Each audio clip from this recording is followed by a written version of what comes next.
اعوذ باللہ من الشیطان الرجیم بسم اللہ الرحمن الرحیم وقال یا بنی لا تدخلوا من باب واحد وادخلوا من ابواب متفرقة وما اغنی عنکم من اللہ من شیء ان الحکم الا للہ علیہ توکلت وعلیہ فلیتوکل المتوکلون صدق اللہ العظیم۔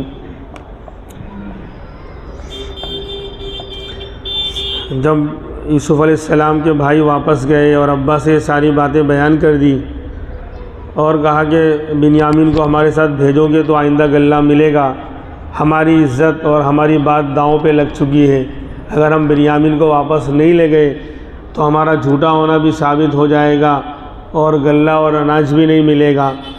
تو ابا نے عہد و پیمان لے کر اور اللہ کی قسم دے کر کہ تم ضرور بھی ضرور بنیامین کو لے کر آؤ گے، یا ان سے عہد و پیمان کیا اور تم ان کی حفاظت کرو گے، تم لے جا رہے ہو تو انہوں نے پورا ابا کو عہد و پیمان دیا، قسم کھا کر کہا کہ ہم جو ہے اس کی حفاظت کریں گے اور غلہ بھی لے کر آئیں گے۔ تو ابا نے جو ہے کہہ دیا ٹھیک ہے اب تم لے کر جاؤ، لیکن پھر بھی بھروسہ تو اللہ پر ہے، یہ تو ظاہری تدبیر ہے، ورنہ بھروسہ پر تو اللہ تعالیٰ پر ہی ہے اور ہر ایک کو اللہ پر ہی بھروسہ کرنا چاہیے۔ لیکن اس بار ایک تدبیر کر رہے ہیں۔ جب پہلی بار بھائی گئے تھے غلہ لانے تو بہت زیادہ ان کو توجہ نہیں دی، بھیج دیا، لیکن اب کی بار جب بھیج رہے ہیں تو فرما رہے ہیں وقال یا بنی لا تدخلوا من باب واحد، فرمایا یعقوب علیہ السلام نے اے میرے بیٹو لا تدخلوا من باب واحد، تم ایک دروازے سے داخل مت ہونا۔ 10 اور 11، 10 تو وہ بڑے تھے اور بنیامین جو چھوٹے بھائی ہیں یوسف علیہ السلام کے، تو یہ 11 لوگ جا رہے ہیں، تو فرمایا ایک گیٹ سے داخل مت ہونا، ایک ساتھ مت جانا، یعنی جب وہاں شہر میں پہنچ جانا تو ایک ساتھ اندر انٹری مت کرنا، اندر داخل مت ہونا۔ وادخلوا من ابواب متفرقہ، اور تم داخل ہونا مختلف الگ الگ دروازوں سے۔ کیوں؟ پہلی مرتبہ جب گئے تھے جب حالت اچھی نہیں تھی، مسافرانہ حالت تھی، لباس بھی ڈھنگ کا نہیں تھا، پریشان حال تھے، کوئی جانتا نہیں تھا، اجنبی تھے، اس لیے کوئی خطرہ نہیں تھا۔ ایک ساتھ جانے میں بھی جب حالت ہی ٹھیک نہیں ہے، کپڑا بھی ڈھنگ کا نہیں ہے، تو کسی کی نظر یا کسی کی حسد یا جلن کا مسئلہ پیدا نہیں ہوگا۔ لیکن جب دوبارہ جا رہے ہیں تو ایک مرتبہ جب گئے وہاں تو شاہ مصر یوسف علیہ السلام نے شاندار ان کا استقبال کیا تھا، ان کو شاہی محل میں ٹھہرایا تھا اور شاہی مہمان بنے تھے یہ لوگ، شاندار نعمتیں ان کو کھلائی جا رہی تھی، بڑی آؤ بھگت ہو رہی تھی، اور لوگ بھی درباری لوگ بھی اور دوسرے منتری اور منسٹر بھی سب دیکھ رہے تھے کہ یہ کوئی خاص مہمان ہے بادشاہ کے، تو ہر کوئی اب ان کو پہچانتا ہو چکا ہے، ان کو جانتا ہو چکا ہے۔ تو اب ابا کو جو ہے یہ خطرہ ہے کہ کہیں یہ میرے بیٹے سب خوبصورت ہیں اور ہٹے کٹے ہیں، لمبے چوڑے ہیں اور جوان ہیں، لہذا اگر ایک ساتھ داخل ہوں گے، اور اب ان کا تعارف بھی ہو چکا ہے، شہر میں ہر کوئی پہچان رہا ہے، خاص طور پر جہاں جانا ہے شاہ مصر وہ تو پہچان ہی رہے ہیں، ساتھ میں ان کے درباری، ان کے نوکر چاکر، ہر پارلیمنٹ کا ہر انسان ان کو جان رہا ہے، تو اب ان کے اوپر ایک ساتھ جائیں گے تو نظر لگ جائے گی۔ آج کل انجانے میں بھی لوگ نظر لگاتے ہیں، جان بوجھ کے لگاتے ہیں، وہ تو لگتی ہی ہے، انجانے میں بھی لگاتے ہیں۔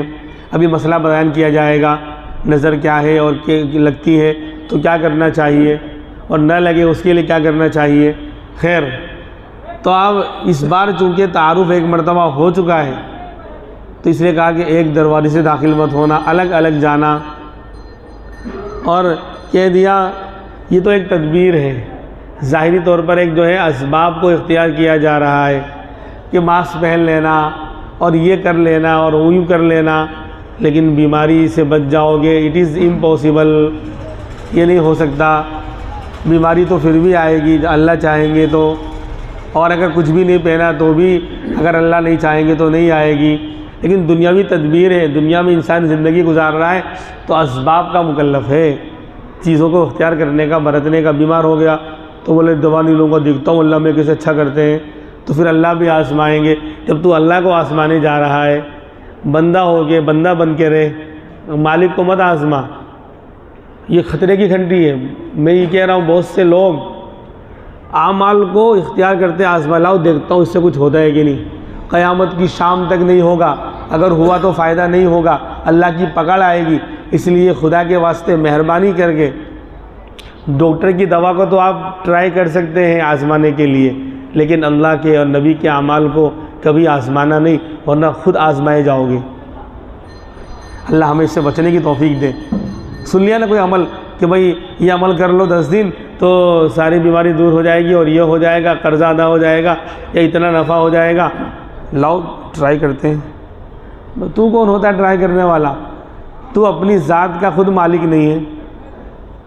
ارے کہاں ہے مالک؟ ہوتا تو جب چاہے جس طرح چاہے اپنے آپ کو کنٹرول کر کے بتا، سردی کیوں ہوتی ہے، بخار کیوں آتا ہے، بیمار کیوں ہوتا ہے، پریشان کیوں ہوتا ہے، جا رہا تھا ٹھوکر لگ کے کیوں گرا؟ اگر اپنے آپ ہی کا تو اگر مالک ہے، خود کی ذات کا خود کو ٹھکانہ نہیں ہے، اور بڑی بڑی باتیں انسان کرنے لگ جاتا ہے، اور اللہ کے عمل کو آزمانے کے لیے یوز کرتا ہے۔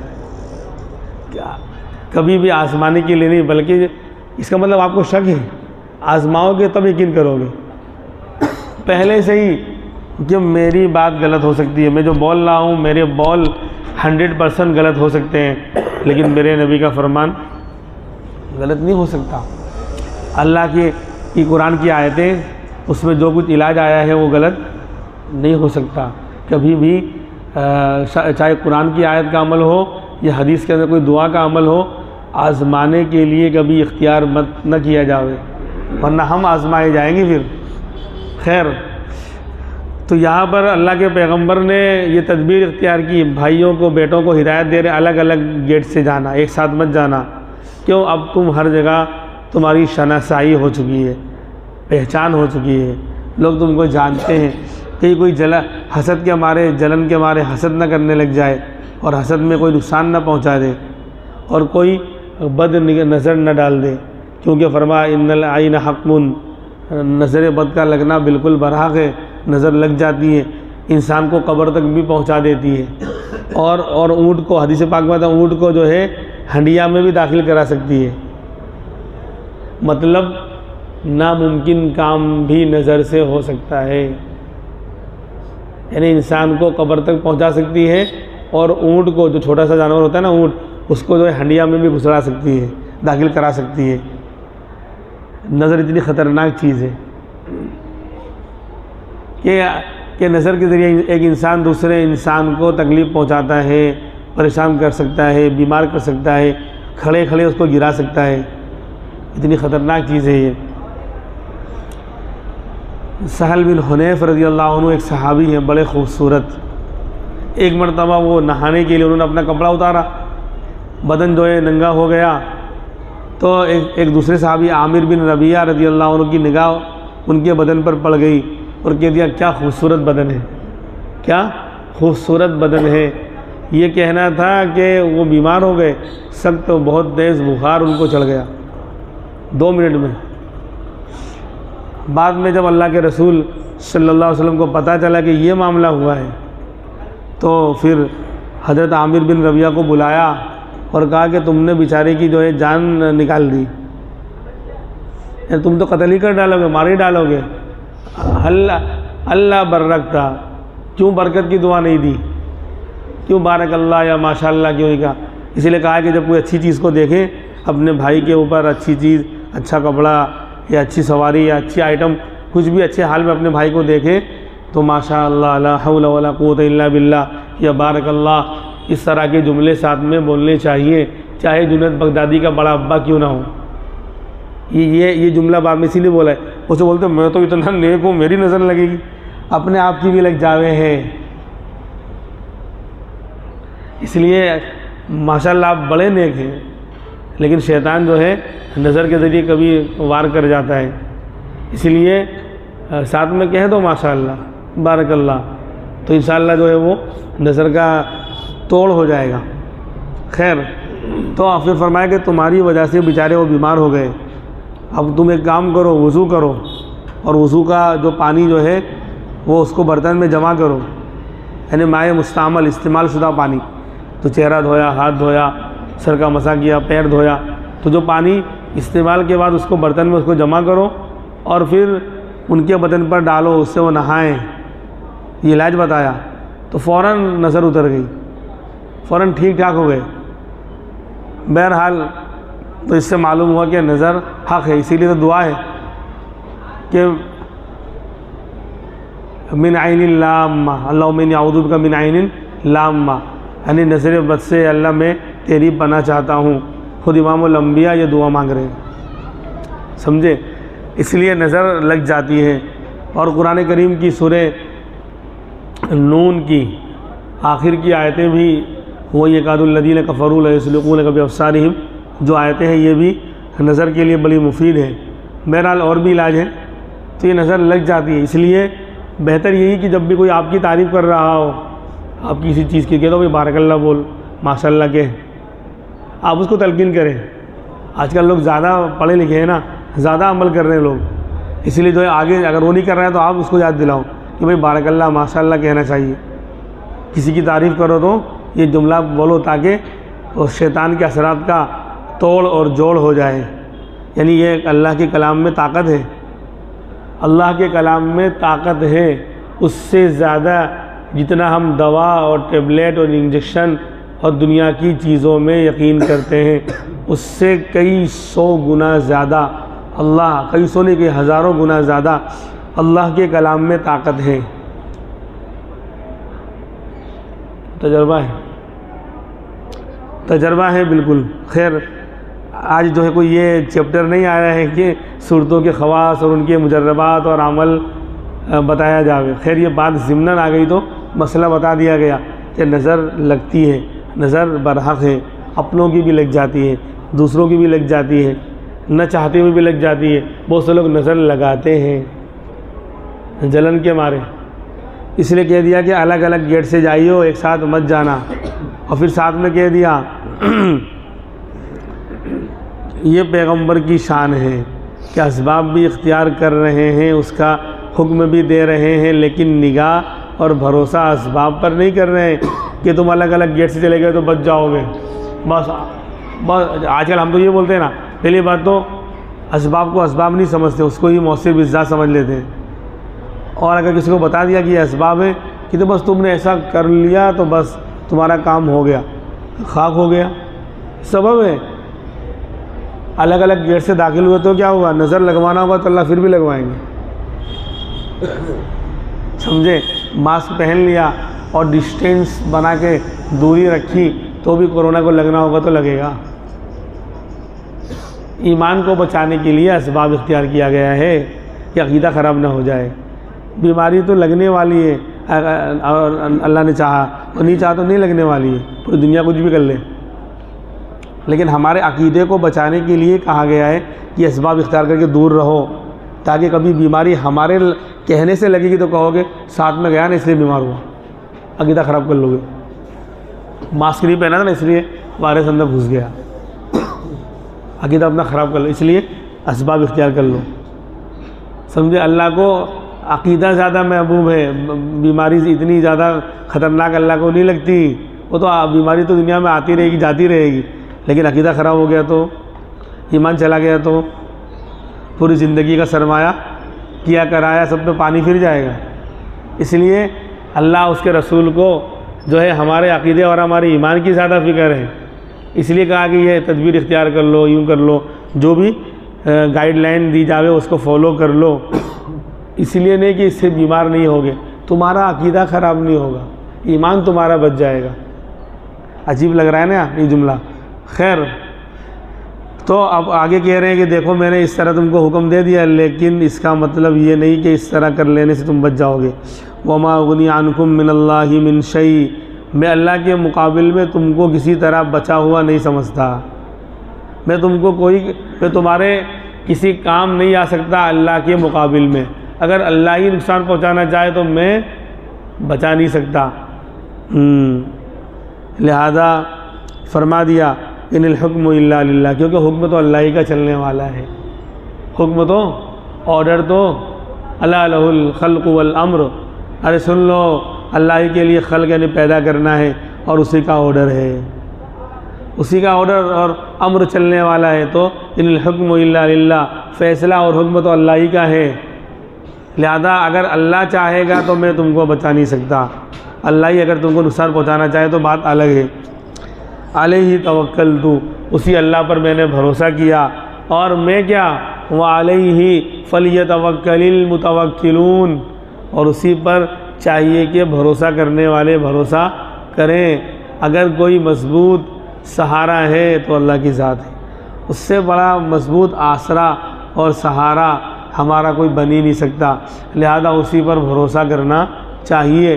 اسباب بھی اختیار کروا لیا، یہ نبی کی تعلیم ہے، اور ساتھ میں یقین اللہ کی ذات پر کروایا، اسباب پر نہیں۔ خیر،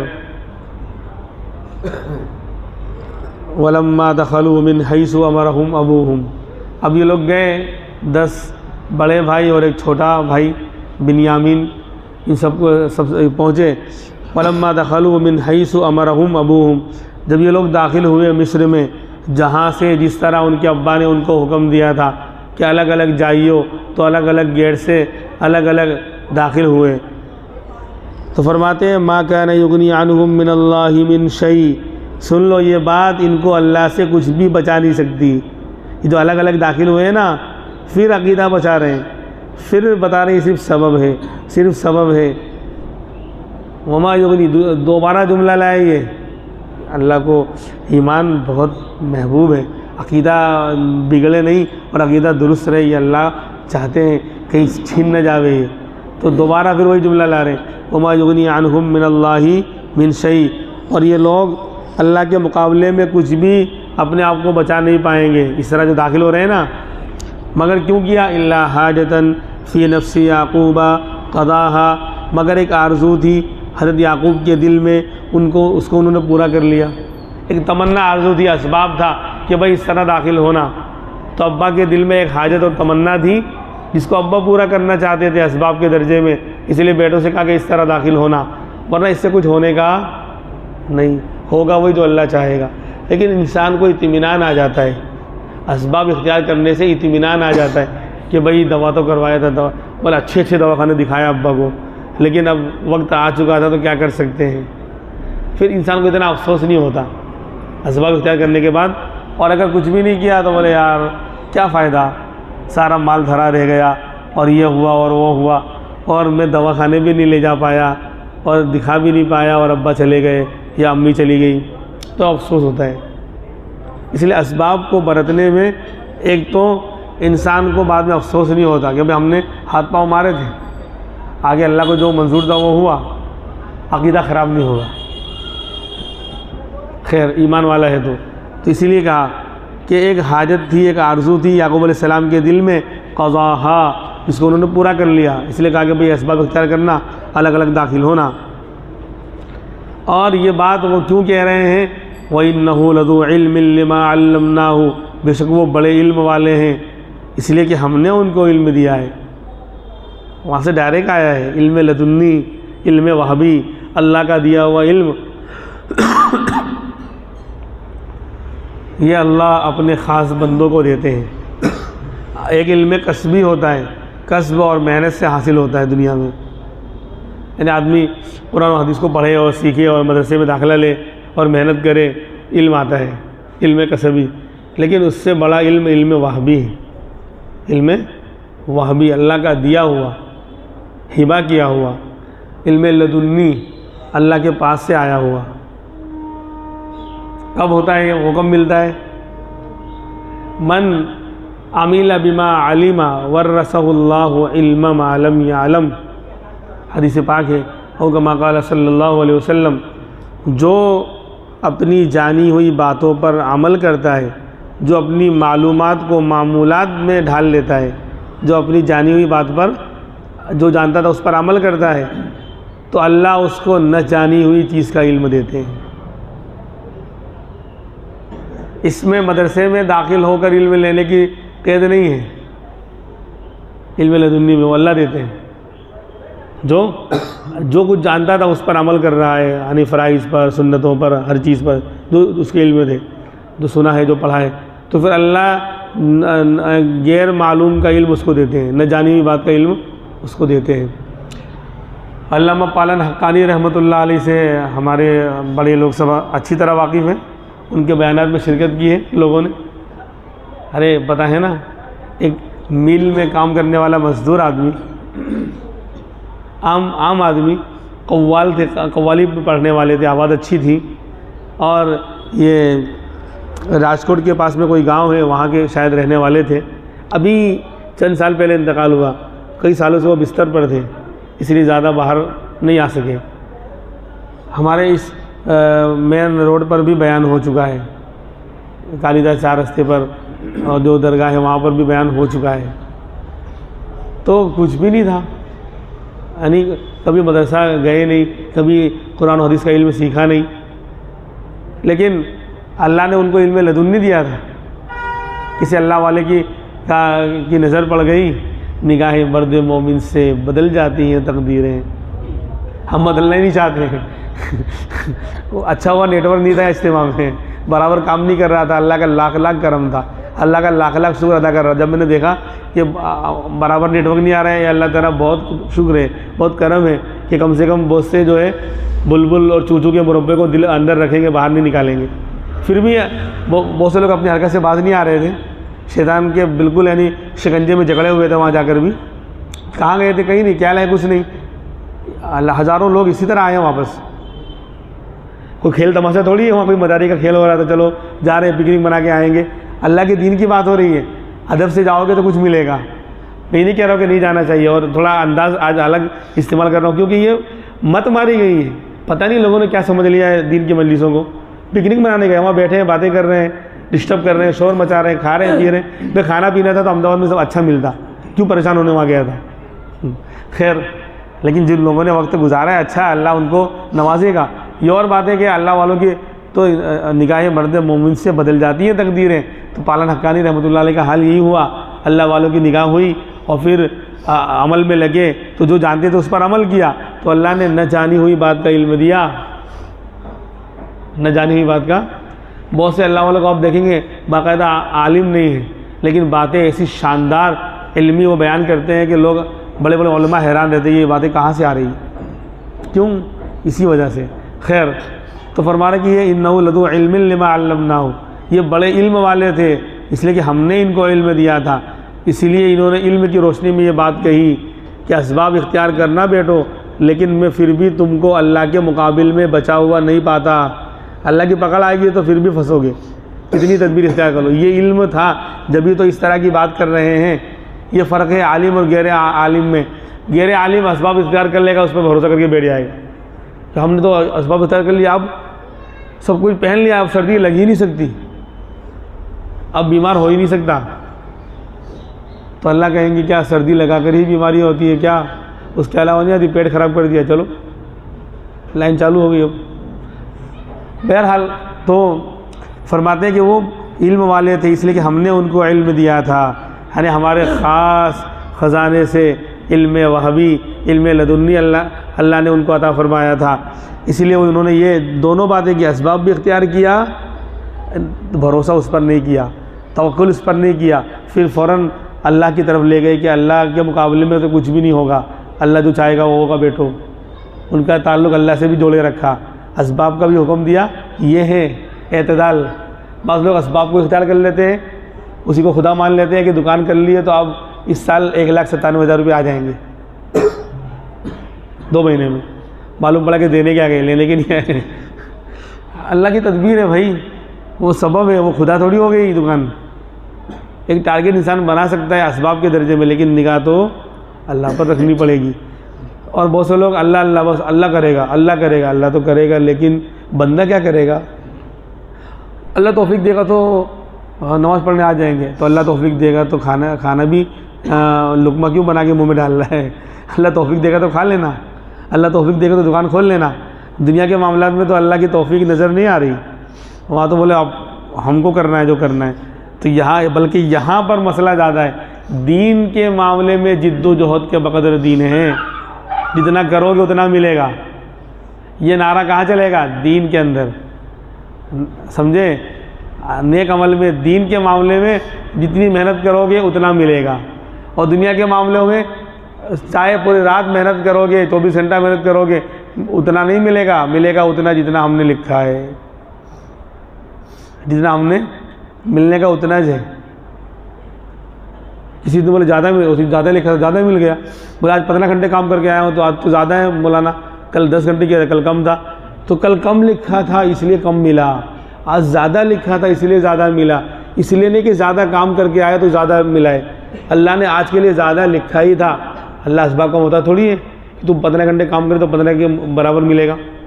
ہم نے آج لکھا ہے 15 گھنٹے کے برابر روزی، اس لیے آج ملی زیادہ۔ بہرحال یعنی عقیدے کو ٹھیک کیا جاوے۔ خیر، تو فرما دیا کہ وہ بڑے علم والے تھے، ہم نے ان کو علم عطا فرما رکھا تھا، وَلَكِنَّ أَكْثَرَ النَّاسِ لَا يَعْلَمُونَ، لیکن اکثر لوگ یہ علم نہیں رکھتے، تو وہ اسباب پہ بھروسہ کر کے بیٹھ جاتے ہیں، اور پھر نقصان ہوتا ہے کہ ابا تم نے تو بولا تھا کہ الگ الگ جائیو، پھر بھی تو ایسا ہو گیا، آپ کیا کریں؟ تو تم نے عقیدہ پہلے ہی بگاڑ کر آئے ہو، ابا کا کیا قصور اس کے اندر؟ ابا نے یہ تھوڑی بولا تھا کہ ایسے جاؤ گے تو نظر نہیں لگے گی، ابا نے تو آگے یہ بھی تو کہا تھا کہ پھر بھی اللہ جو چاہے گا وہ ہوگا۔ تو یہ فرق ہے عالم میں اور غیر عالم میں کہ اکثر لوگ یہ بات نہیں جانتے۔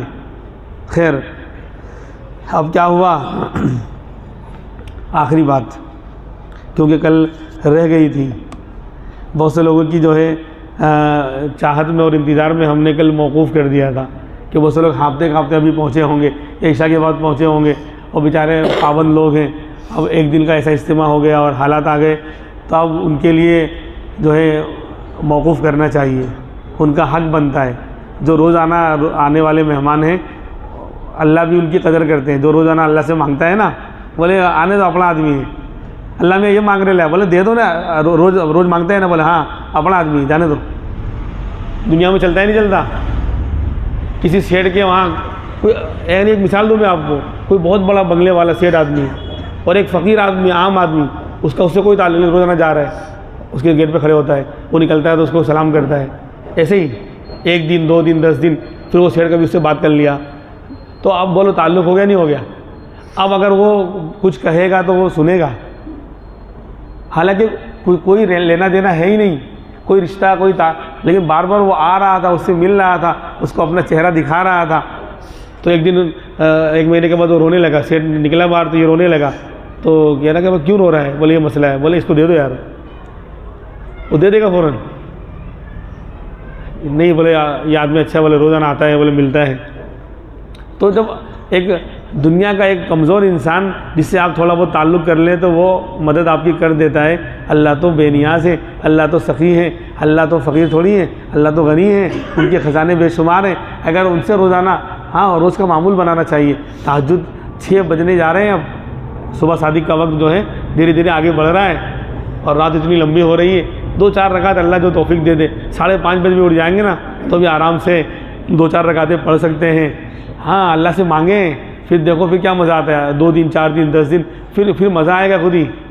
جسے اپنوں سے مانگتا ہے نا بیٹا باپ سے، ابا ارے ابا آپ کو دینا پڑے گا، نہیں ابا اس سے پہلے آپ نے منع کیا تھا، اس بار تو آپ بولنا ہی نہیں کچھ، اب آپ کچھ بولیں گے ہی نہیں، بس میں جو نکال لوں گا اتنے پیسے آپ سے لے لوں گا، بس آپ کو بولنا ہی نہیں ہے۔